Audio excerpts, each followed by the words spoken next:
मत डर ए राही इन रास्तों के कांटों से, मत डर ए राही इन रास्तों के कांटों से, यही तो तुझे तेरी मंजिल तक पहुंचाएंगे।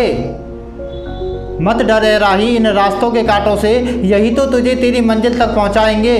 जब जब टूटेगा रास्ते में तू, जब जब टूटेगा रास्ते में तू, बन के तेरा हमसफ़र तेरा हौसला बढ़ाएंगे। नमस्कार दोस्तों, आप लोगों का स्वागत करता हूं आपके YouTube चैनल स्टडी क्लब 24 में। मैं जितेंद्र आज आपके लिए लेके आया हूं सौरमंडल।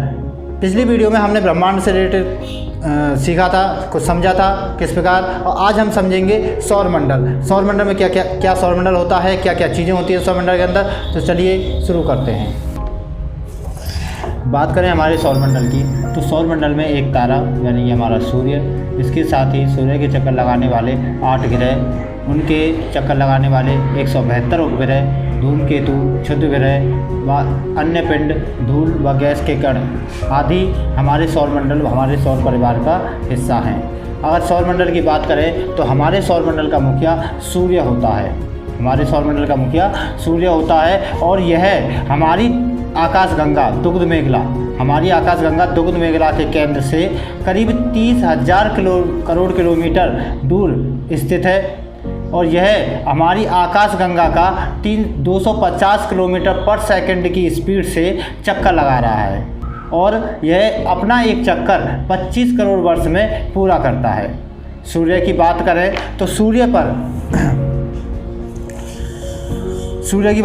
तो सूर्य अपने अक्ष से पूरब से पश्चिम की ओर घूमता है और इसका मध्य भाग 25 दिनों में तथा इसका ध्रुवीय भाग 35 दिनों में अपना एक घूर्णन पूरा करता है, अपना एक चक्कर पूरा करता है।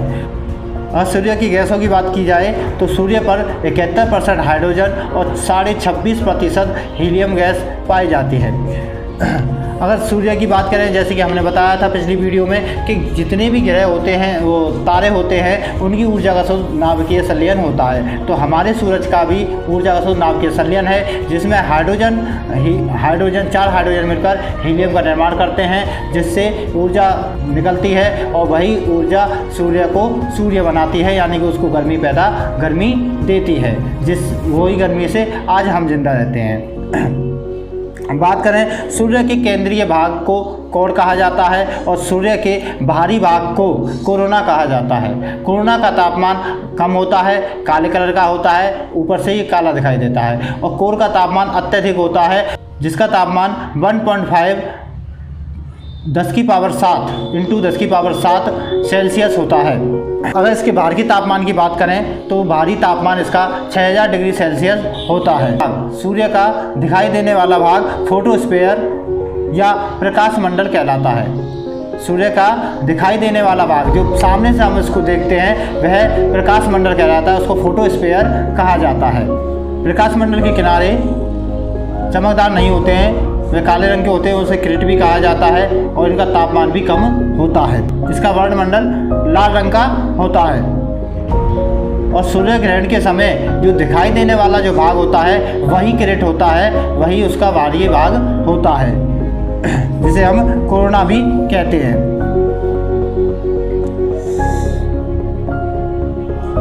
सूर्य की बात करें तो इसकी उम्र अभी 5 बिलियन वर्ष है, जो अभी जवान है। कल हमने बताया था आपको, अभी जवानी में जा रहा है, 5 बिलियन वर्ष की इसकी उम्र है। सूर्य के प्रकाश को पृथ्वी तक पहुंचने में करीब 8 मिनट 16 सेकंड का समय लगता है। अगर सौर ज्वालाएँ की बात करें तो सौर ज्वालाएँ सूर्य के आकर्षण क्षेत्र से बाहर निकलकर अंतरिक्ष तक पहुंचने वाली ज्वालाओं को सौर ज्वाला कहते हैं। इनका तापमान अत्यधिक होता है। यह जब पृथ्वी के वायुमंडल में प्रवेश करती हैं तो इन्हें अरोरा कहा जाता है। उत्तरी ध्रुव और दक्षिणी ध्रुव पर ये दिखाई देती हैं। उत्तरी ध्रुव पर इन्हें अरोरा बेसिलियस और दक्षिणी ध्रुव पर इन्हें अरोरा ऑस्ट्रेलियस कहा जाता है। बात करें सौर कलंक की, तो जब सूर्य से सौर ज्वालाएं निकल जाती हैं उसके बाद वहाँ का तापमान एकदम से ठंडा हो जाता है और वह एक काला धब्बा बन जाता है। उसी को सौर कलंक कहा जाता है। उसका तापमान बहुत कम होता है। दोबारा एक जगह से जब सौर ज्वाला निकल जाती है उसके बाद कलंक बनता है और कलंक से जब दोबारा उस जगह से सौर ज्वाला बनती है तो इस समय को सौर चक्र कहा जाता है और इसकी अवधि 22 वर्ष होती है। इसकी अवधि 22 वर्ष होती है। ध्यान रखना है, ऐसे क्वेश्चन एग्जामिनर पूछ सकता है, तो इनको आपको नोट करते रहना है, इनको आप नोट करते रहिए।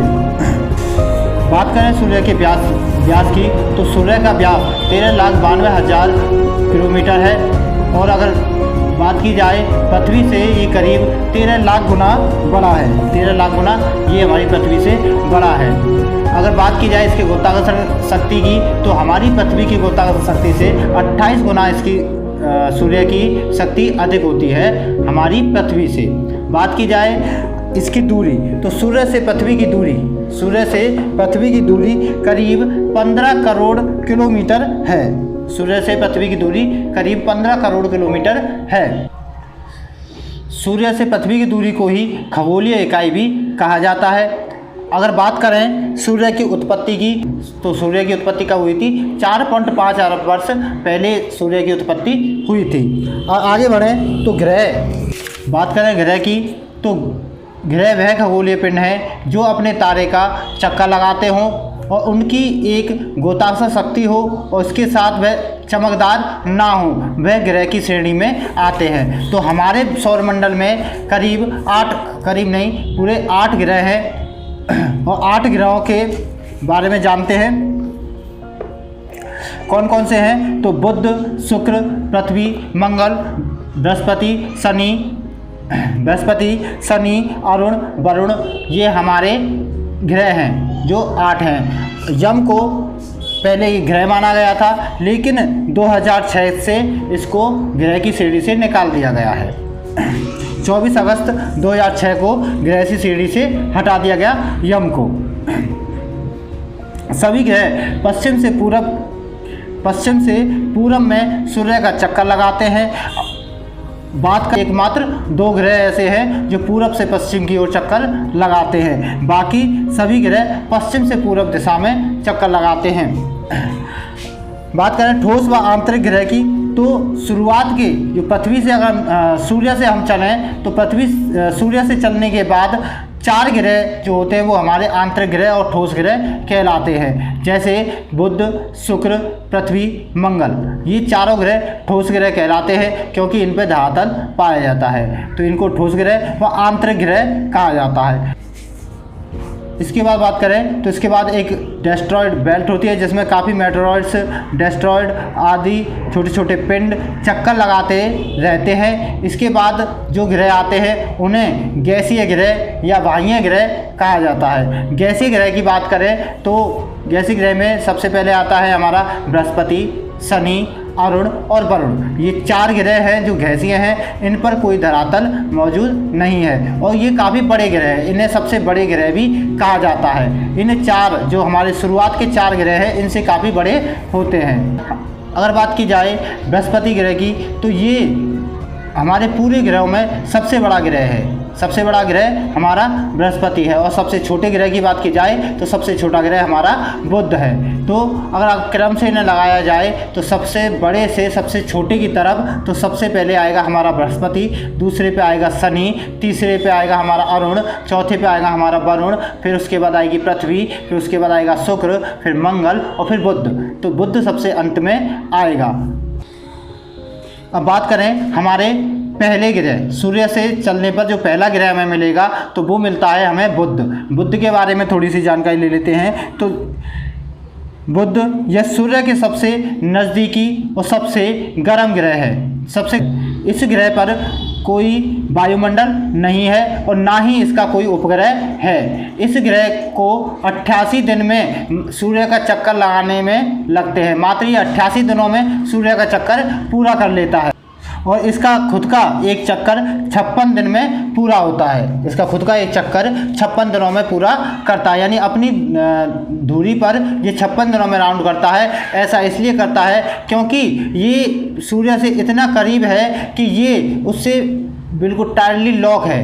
ये सूर्य के साथ टाइटली लॉक है, यह बदल नहीं सकता। इसका एक साइड हमेशा सूर्य के सामने रहती है और एक साइड हमेशा सूर्य से विपरीत में रहती है, जिसके कारण इसके जो दोनों धरातल होते हैं, एक सूर्य के सामने वाला और एक सूर्य से जो कभी इसको दिखाई नहीं देता, उन दोनों के तापमान में सबसे बड़ा अंतर इसी ग्रह पर पाया जाता है। अगर बात की जाए इसके सामने वाली सतह का तापमान, जिन पर हमेशा दिन रहता है, उसका तापमान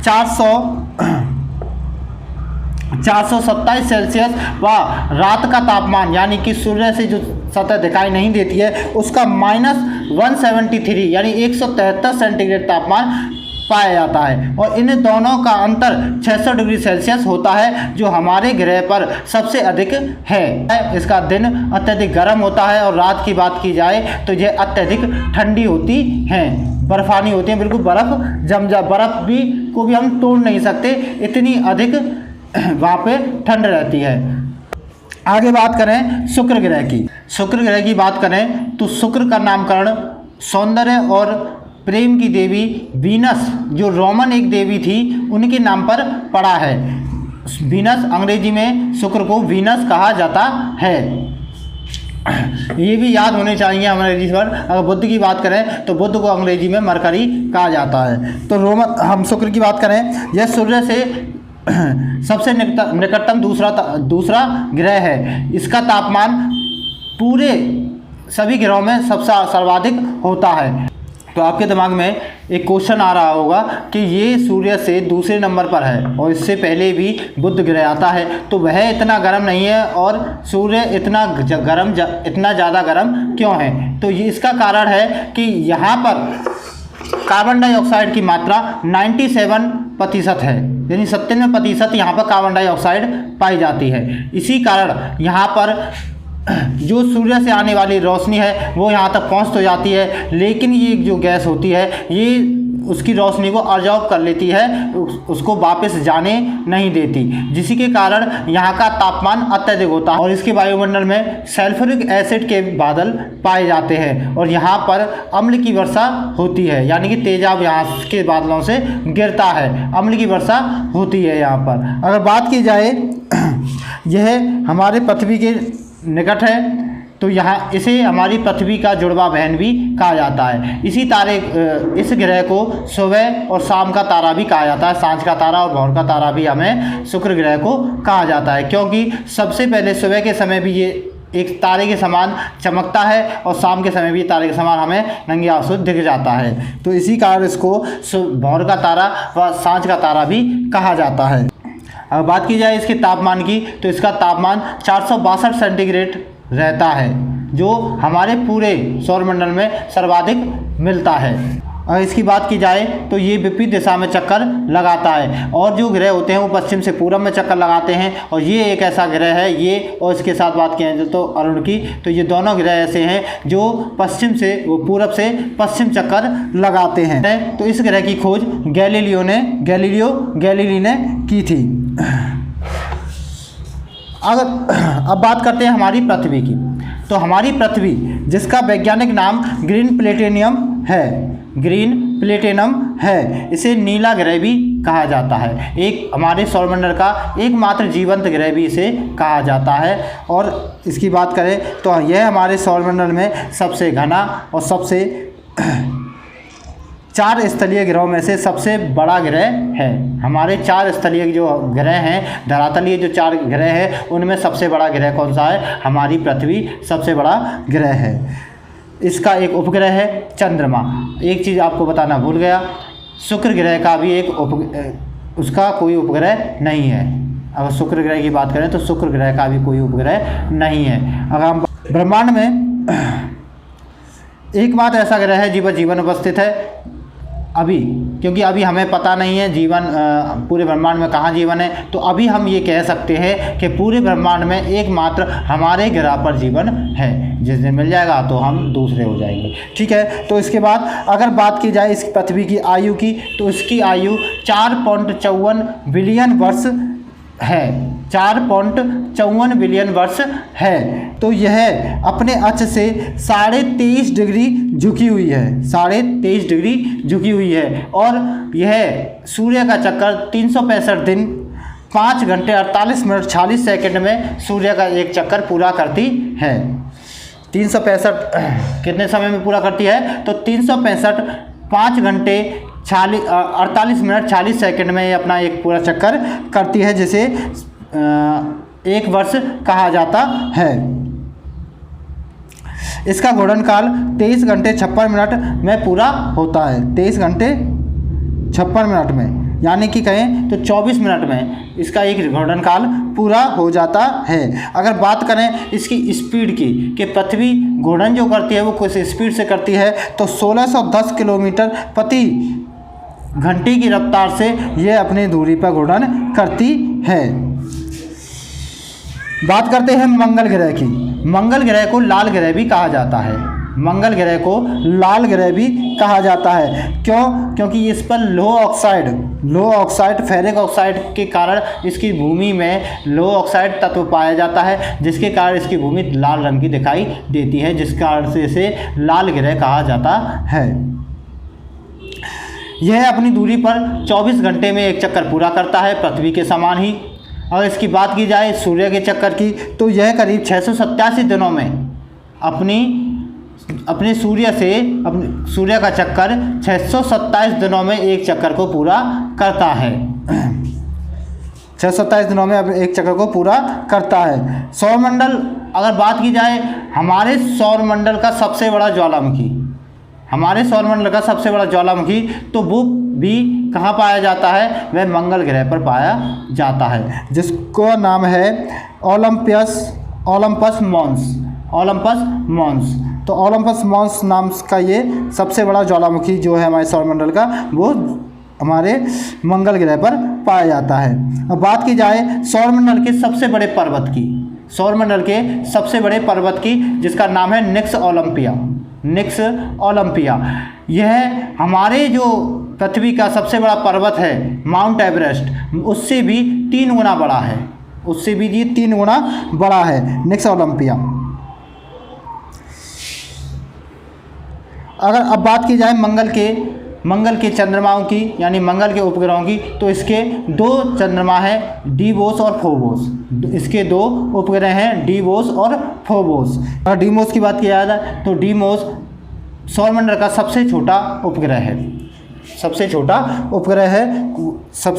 है हमारे पूरे सौरमंडल का, डीमोस। अब बात करते हैं बृहस्पति की। बृहस्पति सौरमंडल का सबसे बड़ा ग्रह माना जाता है, सबसे बड़ा ग्रह है और सबसे भारी भी ग्रह है। इसे रोमन के देवता जुपिटर के नाम पर इसका नाम रखा गया है, जुपिटर। इसके 67 उपग्रह हैं, जिनमें एक गैनीमेड है जो सौरमंडल का सबसे बड़ा उपग्रह है, गैनीमेड। अगर इसके रासायनिक संगठन की बात करें तो इस पर 80% हाइड्रोजन तथा 10% हीलियम पाई जाती है। 80% हाइड्रोजन व 10% हीलियम पाई जाती है। इसमें तारे व ग्रह दोनों के लक्षण मौजूद हैं। इसकी बात करें चक्कर लगाने की, तो अपनी दूरी पर यह मात्र 9 घंटे में चक्कर पूरा कर लेता है। मात्र 9 घंटे में अपनी दूरी पर एक चक्कर पूरा कर लेता है, जो सौरमंडल की सबसे तेज स्पीड है। और यह सूर्य का चक्कर 12 वर्ष में पूरा करता है। अब बात करते हैं शनि की। शनि, इसे 7 वलयों वाला ग्रह कहा जाता है। सबसे अगर सुंदर की बात की जाए, बहुत ही अजीब ग्रह और एक अजीब ही प्रकार का ये दिखाई देता है। इसके चारों तरफ 7 वलय हैं। इसका घनत्व जल से भी कम है। अगर इसे जल में उतार दिया जाए तो ये ऊपर तैरेगा, डूबेगा नहीं, क्योंकि ये जल से भी हल्का ग्रह है। तो इसके 62 उपग्रह हैं, जिनमें सबसे बड़ा उपग्रह टाइटन है। इसके एक घूर्णन करने का समय करीब 10 घंटे है। ये 10 घंटे में अपना एक घूर्णन करता है। अगर इसकी बात की जाए परिक्रमा करने की, तो सूर्य की परिक्रमा यह 29.5 वर्ष में पूरा कर लेता है। मतलब कि सूर्य के चारों ओर ये 29.5 वर्ष में एक चक्कर को पूरा कर लेता है। अब बात करते हैं अरुण ग्रह की। तो तो अरुण ग्रह की खोज 1781 में विलियम हर्शल ने की थी। अरुण ग्रह की खोज 1781 में विलियम हर्शल ने की थी। तो आपके दिमाग में एक क्वेश्चन आ रहा होगा कि जो और भी अभी बात की है और ग्रहों की, तो उसके आपने आविष्कारक नहीं बताए। तो दोस्तों ये ग्रह ऐसे हैं जो नंगी आंखों से भी देखे जा चुके हैं, इसकी खोज किसी ने नहीं की, ये वैसे ही दिख जाते हैं, बिना आंखों के दिख जाते हैं। लेकिन ये अरुण ग्रह एक ऐसा है जो काफ़ी दूर स्थित है, ये हमें आंखों से दिखाई नहीं देता है। अगर हम बात करें शुक्र की, तो सुबह और शाम ये आसानी से दिख जाता है, तो इसकी खोज करने की ज़रूरत नहीं थी। इसके बाद बात करें तो हमारे मंगल ग्रह की, ये भी हमारी आँखों से दिख जाता है, बस बात हो जाती है इसको पहचानने की। तारों के बीच में ये ग्रह होते हैं, बस पहचानने वाला चाहिए। जब दूरबीन का आविष्कार हुआ तो दूरबीन से काफ़ी लोगों ने इनको देखा था। अगर बात की जाए कि सबसे पहले देखने की, तो सबसे पहले इनको किसने देखा, तो जो हमारे पास के जो करीबी ग्रह हैं उन सभी को सबसे पहले गैलीलियो ने देखा था, जिन्होंने गैलीलियो ने ही सबसे पहले दूरबीन का आविष्कार किया था और सबसे पहले इनको देखा था। तो सबसे पहले पर लेकिन इन ग्रहों को सबसे पहले दूरबीन से नहीं खोजा गया, इनको आँखों से ही देखकर इनके बारे में पता लगा लिया गया था। दूरबीन का आविष्कार होने से पहले ही इन ग्रहों के बारे में बता लिया गया था। लेकिन एक अरुण ग्रह ऐसा है जिसको नंगी आँखों से देखा नहीं जा सकता है, जिस कारण इसे दूरबीन से पहली बार में देखा गया था, जिस कारण इनकी खोज जो है विलियम हर्शल ने की थी। विलियम हर्शल ने सबसे पहले इसकी खोज की थी। अब बात की जाए अरुण की, तो यह अपने अक्ष पर अत्यधिक झुका होने के कारण इसे लेटा हुआ ग्रह भी कहा जाता है। यह अपने अक्ष पर अत्यधिक झुका हुआ है, जिस कारण इसको लेटा हुआ ग्रह भी कहा जाता है। अगर बात की जाए सूर्य का चक्कर लगाने की, कि यह सूर्य के चारों तरफ चक्कर कैसे लगाता है, तो सूर्य का चक्कर लगाने में यह करीब 84 वर्ष का समय ले लेता है। 84 वर्ष में यह अपना एक चक्कर पूरा करता है। यह अपने अक्ष पर घूमने में करीब 17 घंटे का समय लगाता है। अपने अक्ष पर घूमने में भी यह 17 घंटे का समय लगाता है।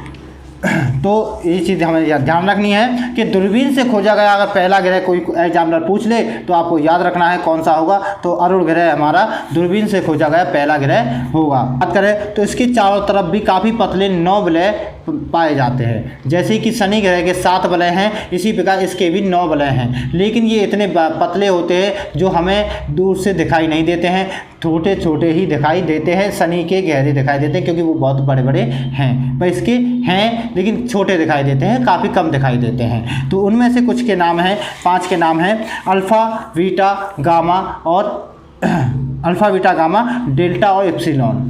अल्फ़ा, बीटा, गामा, डेल्टा और एप्सिलॉन 5 के नाम दिए गए हैं, बाकी के नाम अभी नहीं दिए गए। ठीक है, तो 9 में से 5 के नाम वैसे पूछेगा नहीं, मैंने बता दिया आपको।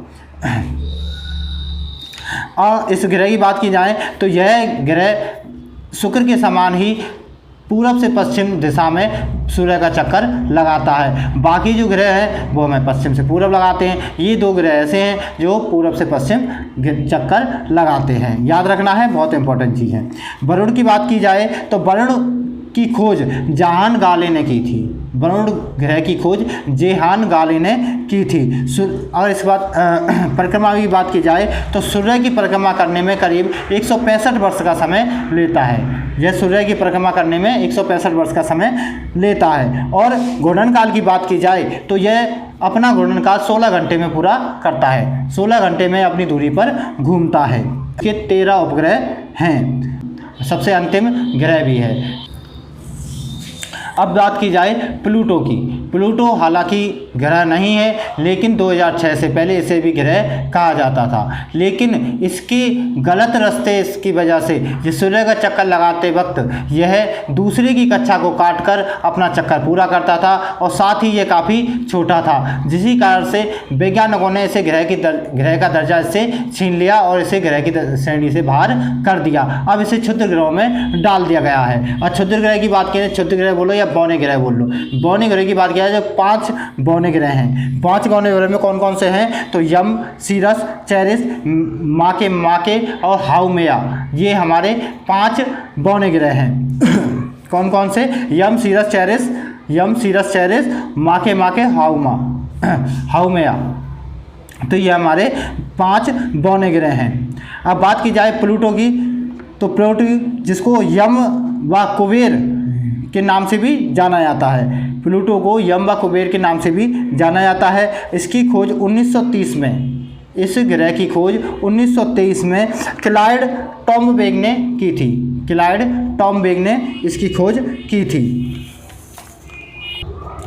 तो याद रखना है हमें। तो प्लूटो का दर्जा कब छीना गया? तो 24 अगस्त 2006 को इससे दर्जा छीन लिया गया था। अब बात करते हैं अपने चंद्रमा की। तो चंद्रमा जो पृथ्वी का उपग्रह है, इस चंद्रमा का अध्ययन करने वाले विज्ञान को सेलेनोलॉजी कहा जाता है। तो ये एग्जामिनर पूछ सकता है आपसे कि चंद्रमा का अध्ययन कौन सी शाखा में किया जाता है, विज्ञान की कौन सी शाखा में किया जाता है? तो उस शाखा का नाम है सेलेनोलॉजी। तो सेलेनोलॉजी में चंद्रमा का अध्ययन किया जाता है। आगे बात करें तो चंद्रमा के धूल के मैदान को शांति सागर कहा जाता है। चंद्रमा पर जो धूल का मैदान है उसको शांति सागर कहा जाता है। चंद्रमा के दक्षिणी ध्रुव पर एक लिबर्टीज पर्वत स्थित है जिसकी ऊंचाई 10,648 मीटर है। 10,668 मीटर है, जो चंद्रमा का सबसे उच्चतम पर्वत है। चंद्रमा को जीवाश्म ग्रह भी कहा जाता है। चंद्रमा को जीवाश्म ग्रह भी कहा जाता है। चंद्रमा पृथ्वी का चक्कर लगाने में 27 दिन 7 घंटे 43 मिनट का समय लेता है। चंद्रमा पृथ्वी का चक्कर लगाने में 27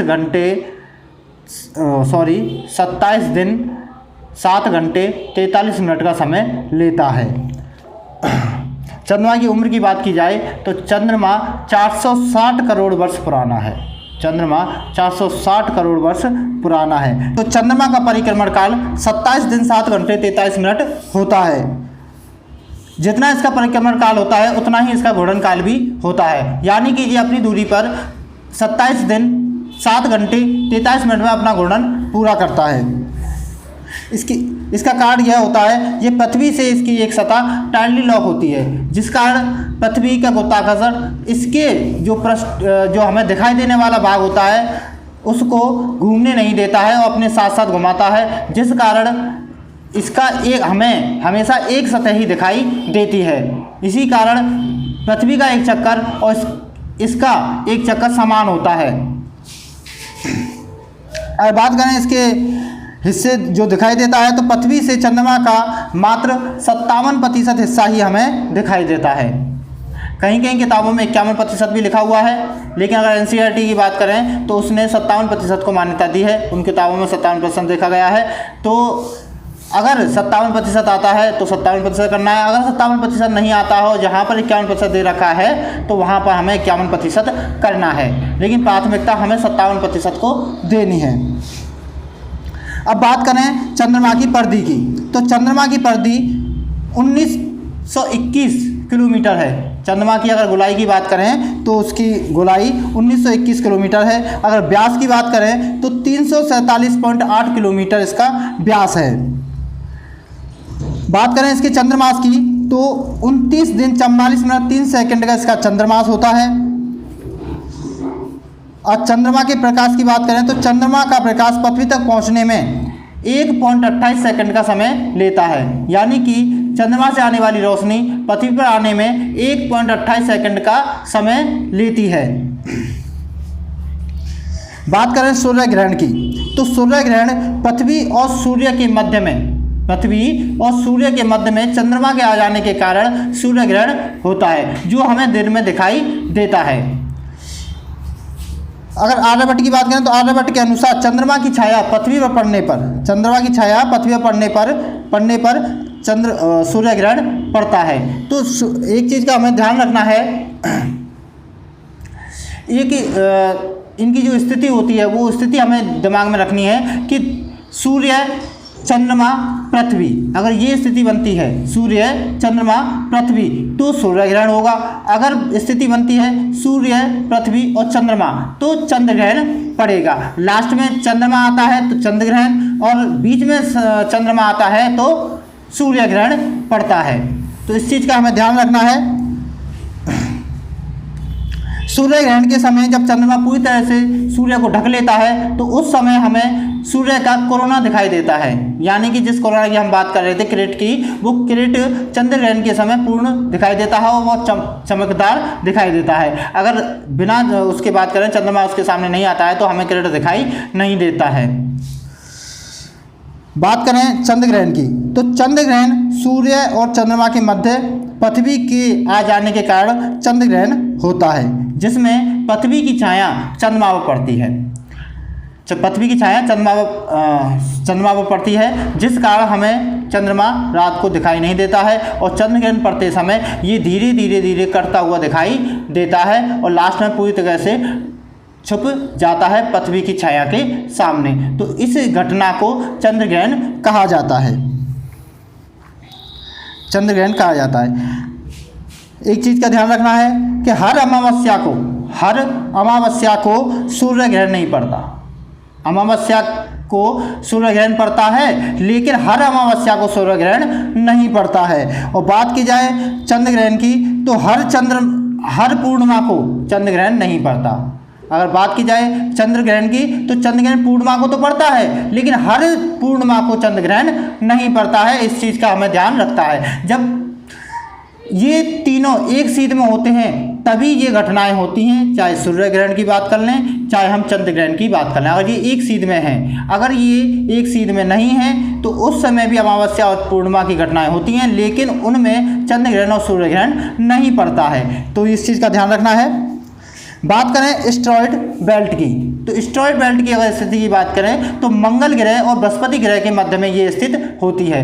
मंगल और बृहस्पति ग्रह के मध्य में काफ़ी बड़ी दूरी है दूसरे ग्रहों के मुकाबले, और इस दूरी के मध्य में एस्टेरॉयड बेल्ट बनती है, जिसमें काफ़ी हजारों लाखों पिंड एक निश्चित कक्षा में सूर्य का चक्कर लगाते हैं। तो सूर्य के चक्कर लगाते समय ये पिंड कभी कभी गुरुत्वाकर्षण के कारण मंगल के गुरुत्वाकर्षण के कारण पृथ्वी तक पहुंच जाते हैं, या फिर आपसी टकराव के कारण भी पृथ्वी तक पहुंच जाते हैं। और इन्हीं के कारण और इन्हीं घटनाओं को जब ये हमारे वायुमंडल में पहुंचते हैं पिंड, तो ये जलने लग जाते हैं हमारे पृथ्वी के वायुमंडल के कारण। तो जब ये जलने लग जाते हैं तो इनको उल्का कहा जाता है, और ये जलकर जब पृथ्वी तक पहुँच जाती है तो उनको उल्का पिंड कहा जाता है। तो ध्यान रखना है इन चीज़ों का।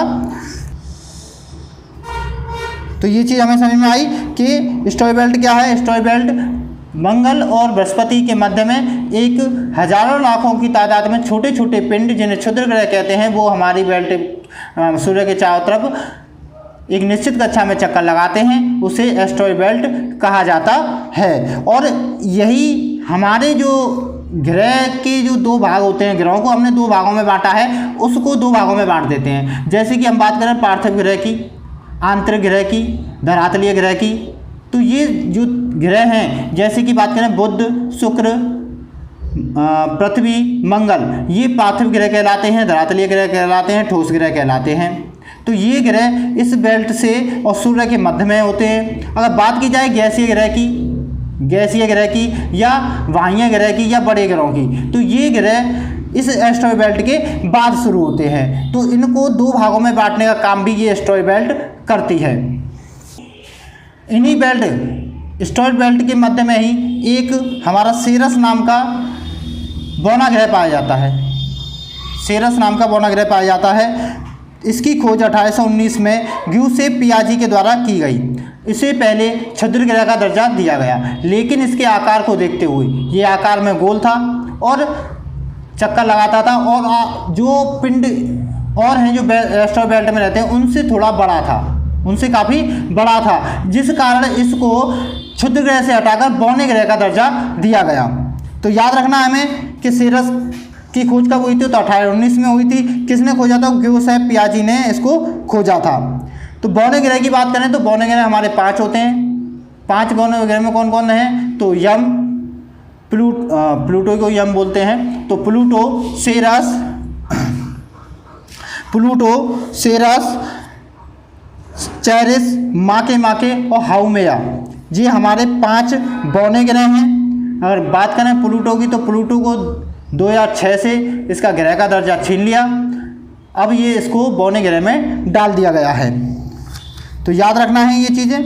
बात करें उल्काओं की, तो उल्काएँ जैसे कि हमें पता है डेस्ट्रॉय बेल्ट से कोई पिंड पृथ्वी की कक्षा में प्रवेश करता है तो वह पृथ्वी के वायुमंडल में जलने लगता है, इसे उल्का कहा जाता है।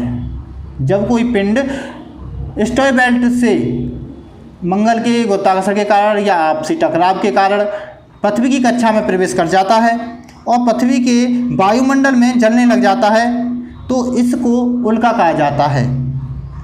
ये आकार में बहुत छोटे होते हैं और वायुमंडल में जलकर नष्ट हो जाते हैं। अगर कोई पिंड जलकर नष्ट नहीं होता है, कोई पिंड जलकर नष्ट नहीं होता है और पृथ्वी के धरातल तक पहुंच जाता है तो उसको उल्का पिंड कहा जाता है।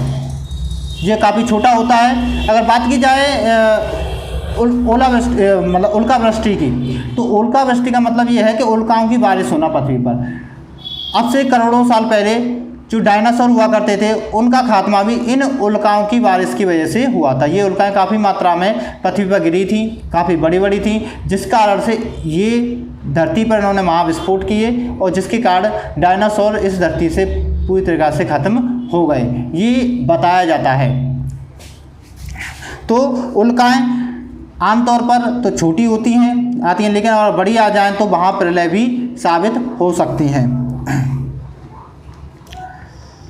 बात करते हैं धूमकेतु की, तो धूमकेतु पत्थर, धूल, बर्फ और गैस के बने छोटे छोटे खंड होते हैं, पिंड होते हैं जो बलाकार पथ पर सूर्य की परिक्रमा करते हैं।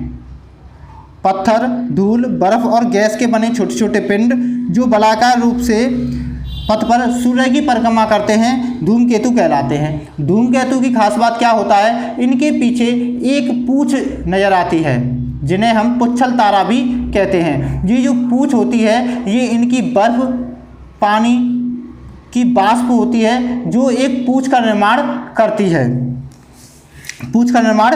है। और इसकी बात की जाए जी, जब ये बलाकार मान लीजिए बलाकार रूप से सूर्य का चक्कर लगाते हैं तो इनकी स्थिति कुछ इस प्रकार होती है कि कभी कभी तो ये सूर्य के बहुत ज़्यादा नज़दीक पहुंच जाते हैं चक्कर लगाते हुए और कभी कभी ये बहुत ही ज़्यादा दूर, सूर्य से बहुत ज़्यादा दूर भी हो जाते हैं। ये कभी भी जब सूर्य का चक्कर लगाते वक्त इनकी जो पूंछ होती है हमेशा ही सूर्य के विपरीत दिशा में होती है, यानी कि सूर्य जिस साइड में सूर्य होगा उस साइड में पूंछ नहीं होगी, उसकी विपरीत दिशा में इनकी पूंछ दिखाई देती है। इसका कारण होता है सूर्य से निकलने वाली सोलर विंग्स की वजह से। सूर्य से जो इलेक्ट्रॉनिक तरंगें निकलती हैं, जो इनकी विंग्स निकलती हैं, उसके कारण इनकी पूंछ हमेशा विपरीत दिशा में दिखाई देती है। और इन धूमकेतुओं में जो सबसे ज़्यादा फेमस धूमकेतु है उसका नाम है हैली धूमकेतु हर 76 साल बाद दिखाई देता है। यह पिछली बार की बात करें तो 1986 में हमें दिखाई दिया था और अब यह 2062 में हमें दिखाई देगा। 2062 में हमें दिखाई देगा। और इसके साथ ही एक बात कर लेते हैं पलायन वेग क्या है। पलायन वेग वो गति है पलायन वेग जो पृथ्वी से अगर किसी वस्तु को इस गति से फेंका जाए तो वह हमारे गुरुत्वाकर्षण को तोड़कर हमारी पृथ्वी से बाहर निकल जाएगा और कभी वापस पृथ्वी पर नहीं आएगा। और इसकी जो गति होती है वह होती है 11.2 किलोमीटर पर सेकंड। 11.2 किलोमीटर पर सेकंड की गति से अगर किसी वस्तु को पृथ्वी से फेंका जाए तो यह कभी वापस नहीं आएगी और गुरुत्वाकर्षण को पार कर जाएगी। तो इसी गति को बोला जाता है पलायन वेग। जहाँ रॉकेट साइंस की बात की जाए तो रॉकेटों में इसी गति का प्रयोग किया जाता है, जिससे कि हम जैसे चंद्रमा पर हमने अपना जो उपग्रह भेजा था उसको, और जैसे कि हमने जो मंगल पर भेजा है मंगलयान, तो इनकी जो स्पीड रही होगी वो 11.2 किलोमीटर रही होगी, जिससे कि ये हमारे गुरुत्वाकर्षण से बाहर निकल जाए। तो इसको ही पलायन वेग कहा जाता है। और अगर आपको हमारी वीडियो पसंद आती है तो आप लाइक, शेयर, कमेंट व सब्सक्राइब करें। और पिछली वीडियो की लिंक भी आपको डिस्क्रिप्शन बॉक्स में मिल जाएंगी। इसी के साथ धन्यवाद, अगली वीडियो में मिलते हैं।